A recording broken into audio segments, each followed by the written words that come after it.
Preservation Week is an initiative started in the American Library Association to help bring information to the general public about the best ways that they can preserve their treasured family items. And it's, it's something that we've wanted to try to do, especially within the preservation community, because generally we do get a lot of questions, but a lot of people don't know where to go to ask them. So if you're not in a location that has a large academic library with a preservation department, it can be tricky.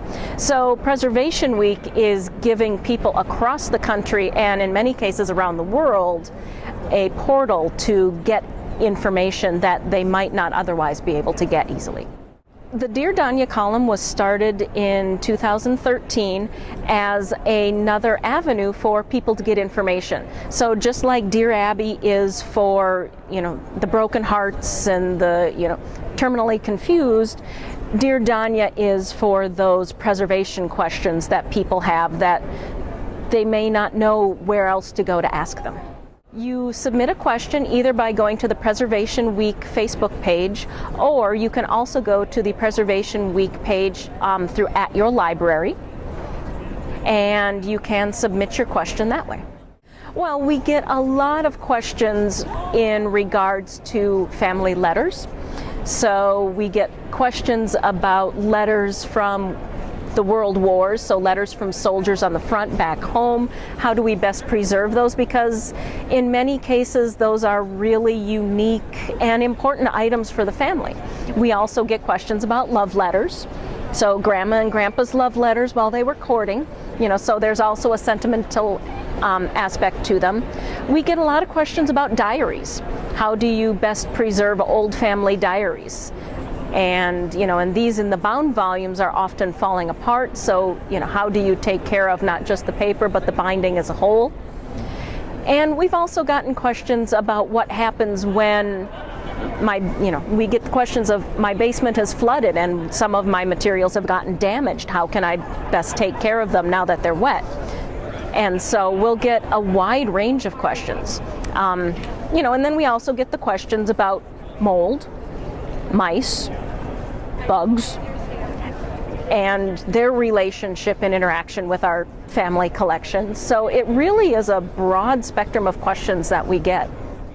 Well, there are actually two web pages for Preservation Week. The web page for Preservation Week through @yourlibrary is really geared towards the general public in terms of helping them find information right at their fingertips on how they can take care of their collections. So there's a big, essentially online library of resources for taking care of your personal collections.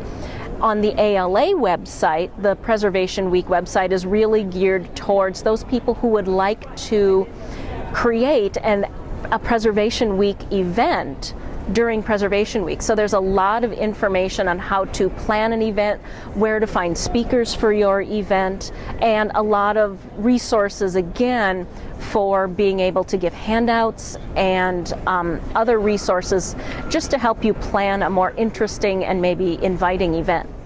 I just love knowing that I'm helping families to really save items and mementos that are really precious to them and that will be precious to their future generations even though they don't know it yet.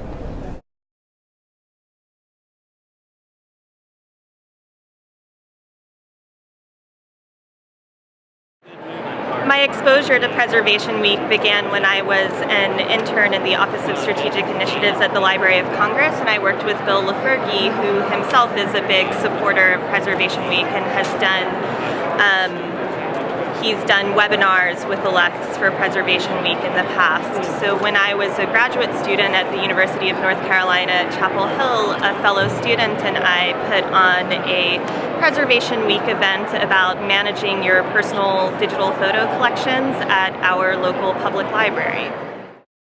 I am pleased with Preservation Week, and now that I'm in a professional position at Wake Forest, I'm hoping to team up this year with our preservation librarian in order to put on a small exhibit about obsolete media and concepts such as hardware dependence and format obsolescence.